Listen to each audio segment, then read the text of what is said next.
Assalamualaikum warahmatullahi wabarakatuh. Selamat pagi semua mahasiswi yang dirahmati oleh Allah. Sebelum kita memulai perkuliahan pada kesempatan kali ini, marilah kita sama-sama membaca basmalah. Bismillahirrahmanirrahim. Oke, pada pertemuan sebelumnya kita menjelaskan tentang keanekaragaman makhluk hidup, mulai dari kingdom virus, kemudian dijelaskan selanjutnya kingdom archaebacteria, kemudian kingdom eubacteria, kingdom fungi, dan protista. Pada kesempatan pagi ini kita akan menjelaskan secara umum tentang kingdom pelantai. Mungkin rekan-rekan semua sudah paham apa itu kingdom pelantai yang sering kita sebut dengan kerajaan tanaman.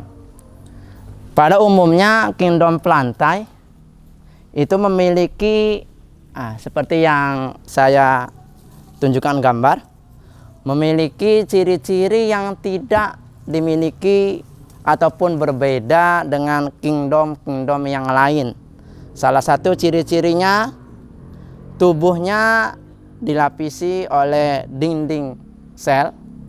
Kemudian ada klorofil yang sering kita sebut dengan zat hijau daun. Pada dasarnya hal yang paling penting supaya kita bisa membedakan mana kingdom pelantai dan mana kerajaan-kerajaan makhluk hidup yang lain, yaitu dia memiliki struktur tubuh yaitu ada klorofil. Klorofil inilah yang bisa digunakan untuk proses fotosintesis yang pada akhirnya menghasilkan oksigen. Secara umum, kingdom pelantai memiliki ciri-ciri yang pertama, lapisan tubuhnya dilapisi oleh dinding sel, ada klorofil ya, yang bisa digunakan dalam proses fotosintesis. Itu pada umumnya.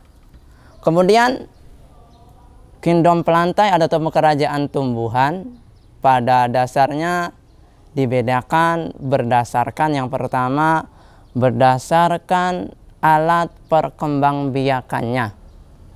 Yang pertama ada tanaman berspora. Dikatakan tanaman berspora karena dia berkembang biak dengan menggunakan spora. Spora sebagai alat perkembangbiakan sehingga disebut tanaman berspora. Kemudian yang kedua, selain tanaman berspora, ada juga tanaman yang berkembang biak dengan menggunakan biji yang dinamakan dengan spermatopita. Contohnya adalah tanaman ini. Ini tanaman ketapang, salah satu tanaman yang berkembang biak dengan menggunakan biji. Itu berdasarkan alat perkembangbiakannya. Sedangkan yang kedua, kingdom pelantai dibedakan menjadi dua berdasarkan ada tidaknya alat pengangkut atau berkas pengangkut. Ada tanaman yang tidak memiliki berkas pengangkut yang disebut dengan atracheophyta. Contohnya adalah tanaman lumut ataupun bryophyta. Kemudian timbul pertanyaan, kalau dia tidak memiliki alat pengangkut, bagaimana dia bisa mengendarkan asupan makanan ataupun air yang dibutuhkan oleh tanaman lumut? Inilah hebatnya Tuhan Yang Maha Kuasa. Tanaman lumut walaupun tidak memiliki alat pengangkut, dia menggunakan cara yang dinamakan dengan imbibisi. Yang kedua adalah tanaman yang sudah memiliki alat pengangkut yang dinamakan tracheophyta, terdiri dari tanaman paku seperti ini, tanaman paku ya. Ini ciri khas yang membedakan antara tanaman paku dengan yang lain. Biasanya daun mudanya itu menggulung ini. Ini mungkin kita tidak tahu mana batangnya, nanti dijelaskan. Yang kedua adalah spermatophyta, yaitu tanaman berbiji, baik spermatophyta ataupun tanaman paku yaitu Pteridophyta dikelompokkan dalam kelompok tanaman berbiji. Di dalam kelompok tanaman Tracheophyta, tanaman yang memiliki berkas pengangkut. Oke, ada pertanyaan untuk sekilas info tentang kingdom plantae secara umum sebelum Bapak jelasin selanjutnya. Bahwasanya hal yang utama yang membedakan tanaman paku sama tanaman lumut, ciri utamanya dijelaskan lagi, tanaman paku dia memiliki alat pengangkut. Pertanyaannya yang bagus itu. Sedangkan tanaman lumut dia tidak memiliki alat pengangkut. Kemudian apa persamaannya? Tadi Mas Andi tadi yang menanyakan apa persamaan sama perbedaan tanaman paku sama tanaman lumut. Kalau persamaan antara tanaman paku sama tanaman lumut, tanaman paku berkembang biak dengan menggunakan spora. Begitu juga dengan tanaman lumut berkembang biak juga dengan menggunakan spora. Kedua-duanya disebut tanaman berspora. Itu persamaan yang pertama. Persamaan yang kedua antara tanaman paku, ini Bapak jelasin dulu tadi pertanyaan tentang persamaan tanaman paku sama tanaman lumut. Persamaan yang kedua, tanaman paku sama tanaman lumut, dia mengalami metagenesis, yaitu pergiliran keturunan antara fase vegetatif sama fase gametofit. Fase vegetatif yaitu berkembang biak dengan menggunakan tunas ataupun tumbuh dari bentuk kecil ke bentuk yang besar. Sedangkan fase gametofit, fase gametofit, fase menghasilkan alat kelamin yaitu antheridium dan archegonium. Kalau antheridium itu sebagai alat kelamin jantan, sedangkan archegonium alat kelamin betina. Itu fase gametofit, fase menghasilkan alat perkembangbiakan berupa antheridium sama archegonium.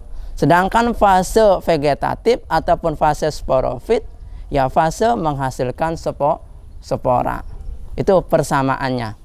Persamaan yang pertama sama-sama berkembang biak dengan menggunakan spora. Persamaan yang kedua sama-sama mengalami pergiliran keturunan. Pergiliran keturunan inilah yang tidak dialami oleh tanaman spermatofita alias tanaman berbiji. Itu sudah dipahami? Oke, terima kasih. Lanjut ke penjelasan selanjutnya. Pada dasarnya kingdom plantae itu tanaman yang sudah memiliki akar, batang, dan daun disebut dengan tanaman kormofita. Jadi tanaman kormofita itu tanaman yang sudah lengkap. Maksudnya apa? Dia sudah memiliki akar, batang, dan daun. Nih contohnya. Ini tanaman paku ya, dikatakan kormofita karena dia sudah memiliki akar. Kemudian ini batangnya ini. Ingat, bukan ini batang ya, ini tangkai daun. Ini batangnya di sini, di atas akar. Ini akar, ini batang, ini adalah daun dan ini tangkainya. Jangan sampai kita menganggap bahwasanya tanaman paku itu tidak memiliki batang, ada batangnya di sini. Nah, ini namanya kormofita. Ya, yang sudah memiliki daun, akar, dan batang. Timbul pertanyaan, kalau bunga biji itu dikatakan apa? Dia dikatakan organ reproduksi alias organ tambahan bagi tanaman. Oke, terima kasih. Selanjutnya secara umum kita akan menjelaskan, nanti penjelasan yang lebih rincinya akan dijelaskan pada pertemuan selanjutnya terkhusus ya. Ini secara umum tentang kingdom plantae, bahwasanya kingdom plantae dibedakan menjadi 3. Yang pertama bryophyta, tanaman lumut. Ya. Yang kedua adalah pterodophyta alias tanaman paku. Ya, ataupun kalau kita sebut adalah pakis, ya. Yang ketiga adalah spermatophyta, yaitu tanaman berbiji. Pada kesempatan kali ini tanaman berbiji ya, ataupun spermatopita secara umum dibedakan menjadi ada gymnospermae dan ada angiospermae. Apa perbedaannya? Angiospermae secara gampangnya biji tertutup. Kenapa dikatakan biji tertutup? Karena bakal bijinya ataupun bijinya ditutup oleh bakal buah ataupun daging buah. Contohnya banyak ya, tanaman mangga yang nama ilmiahnya adalah Mangifera indica. Kemudian ada tanaman durian dan lain sebagainya. Sedangkan gymnospermae bijinya terbuka. Contoh yang paling mudah mungkin kalau ada anak-anak ataupun mas-mas mbak-mbak yang hobi makan melinjo, itu termasuk ke dalam rombongan tanaman gymnospermae, yaitu tanaman yang biji terbuka. Kemudian yang angiospermae itu dibedakan menjadi dua, ada monokotil dan ada dikotil. Tanaman monokotil dari kata mono itu satu, biji belah satu kalau bahasa gampangnya. Sedangkan dikotil biji belah dua. Ketika dia tumbuh tunas akan, nanti dilihat di PPT ya, nanti akan belah jadi dua. Itu namanya dikotil. Tapi secara umum kalau kita pengen tahu mana itu tanaman dikotil, mana itu tanaman monokotil, kita tidak perlu mencabut tanamannya untuk melihat akarnya. Contoh kalau tanaman monokotil itu akarnya serabut, betul itu. Sedangkan akar dikotil itu akar tunggang. Akar tunggang itu bahasa mudanya akar satunya itu besar, kemudian banyak cabang-cabang dari akar alias rambut-rambut akar. Kalau pengen mengetahui perbedaan tanaman dikotil sama monokotil tanpa harus mencabut tanaman, yaitu cukup melihat ini, melihat tulang daun.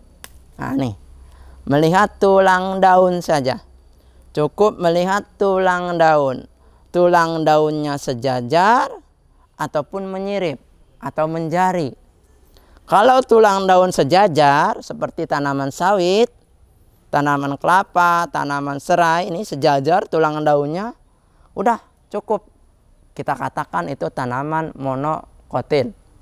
Sedangkan kalau daunnya, tulang daunnya itu menjari ataupun menyirip seperti tanaman ketapang nih, kalau kita bisa lihat tanaman ketapang itu tulang daunnya itu bukan sejajar alias menyirip ataupun menjari, itu sudah dikatakan ciri dari tanaman dikotil. Itu secara nyata ataupun kasat mata yang kita bisa lihat. Ya.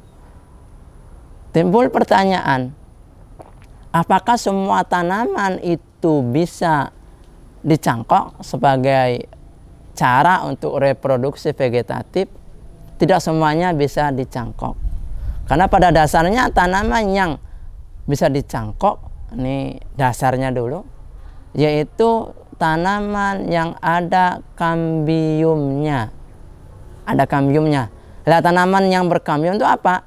Yaitu tanaman yang merupakan ciri-ciri dari tanaman dikotil. Jadi kalau ada teman-teman, mbak-mbak ataupun mas-mas yang pengen mencangkok tanaman padi, ya seumur hidup pun tidak akan bisa dicangkok tanaman padi. Kenapa? Karena tanaman padi dia tidak memiliki kambium alias tanaman monokotil. Itu secara singkat penjelasan dari Kingdom Plantae, yaitu kerajaan tumbuhan. Makanya saya pribadi menyuruh mahasiswa harus benar-benar kreatif. Kalau belajar IPA, mungkin sub mata kuliah keanekaragaman makhluk hidup, itu sebagai wadah untuk meneliti, untuk mengajukan karya ilmiah baik skripsi ataupun jurnal. Masih banyak tanaman-tanaman yang Ya, macam-macam keanekaragaman tanaman paku saja lebih banyak daripada yang kita tahu. Mungkin kita tahu cuma pakis yang kita makan. Padahal pakis itu ya termasuk ke dalam tanaman pakis sejati. Masih ada paku ekor kuda dan lain sebagainya. Itu perlu adanya tim-tim peneliti. Dan mahasiswa jangan menganggap penelitian yang akan kamu teliti, menganggap penelitian ini belum pernah dilakukan oleh orang. Salah besar itu. Karena pada dasarnya penelitian itu pasti sudah dikerjakan, dilaksanakan oleh orang sebelum kita. Makanya kalau bahasa mudanya, kalau mau ngopi, ngopinya jangan di rumah saja. Ngopinya harus jauh dikit. Kenapa jauh dikit? Sering-seringlah kumpul dengan para peneliti, sering-seringlah kumpul dengan dosen untuk diskusi tentang masalah tanaman, diskusi tentang masalah permasalahan yang akan diteliti. Karena tanaman paku sendiri banyak. Dan sampai saat ini belum ada yang mau meneliti keanekaragaman tanaman paku khususnya di kampus kita, di wilayah Institut Agama Islam Negeri Bengkulu. Belum ada. Kalau saya kemarin cuma meneliti keanekaragaman tanaman paku di Taman Nasional Bukit Barisan Selatan, itu juga masih di wilayah Resor Merpas, bukan resor-resor yang lain. Jadi bagi mahasiswa jangan merasa pusing bagaimana saya mau meneliti IPA ini, bingung. Jangan. Telitilah tanaman-tanaman, telitilah hewan-hewan. Mungkin ada yang tim tanaman paku, ada tim tanaman lumut, ada tim spermatopita, ada tim amfibi, ada tim reptil. Cukup dulu di kampus kita. Ini pengantar tentang kingdom plantae. Yang nanti penjelasan yang lebih umum tentang bryophyta tanaman lumut, pteridophyta tanaman paku, dan spermatophyta tanaman berbiji nanti akan dijelaskan pada pertemuan selanjutnya dan lebih jelas. Oke, kalau tidak ada pertanyaan, cukup sekian, kurang lebihnya minta maaf. Terima kasih atas perhatiannya. Assalamualaikum warahmatullahi wabarakatuh.